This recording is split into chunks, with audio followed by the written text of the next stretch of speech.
In this video, I'll show you how to go from this to this.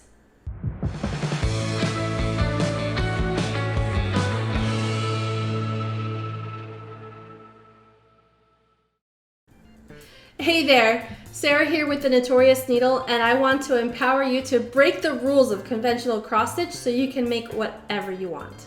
This video is part of a collection of videos about common cross stitch problems, so check back, there will be more soon. Let me show you how to fix your knot. I have here a piece of embroidery that I'm working on, and you can see that there is this weird little loop knot here.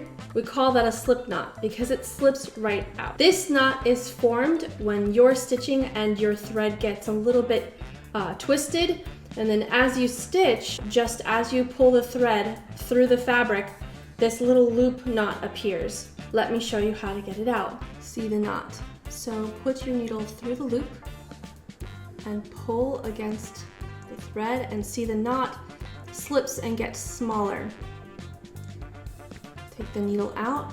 Now you can tug the thread, but if the knot is super tight, you can put the knot between your thumbnail and your finger and pull, and it slips right out.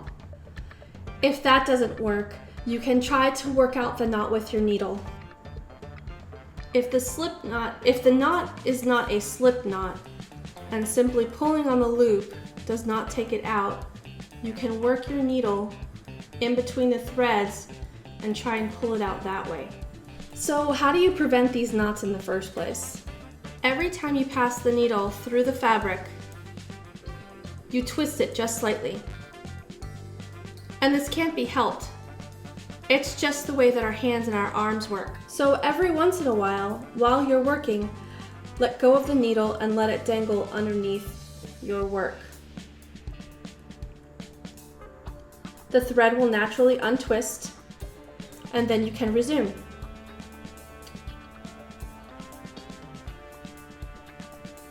Another way you can prevent this is by making your threads slightly smaller. The recommended length is from the tip of your finger to your elbow. That's a good length of thread to start with. Another great way to prevent this problem is to separate every strand of floss before you thread your needle. I show you how to do this without getting any tangles in another video, and I will put the link below. If you like this video, this is just one in a series of common cross stitch problems. Come and check back for more. And if you like this little flower pattern, I will put the link down below. But I will warn you, it's not safe for work. This video was recorded during the quarantine for the coronavirus in 2020. So if you're watching this from the future, I hope that everything turns out okay and most people are safe and healthy. Hopefully you have a lot of time for stitching, and that will keep you from going crazy. Wash your hands a lot. It's good for your embroidery too, and stay healthy. Stitch on.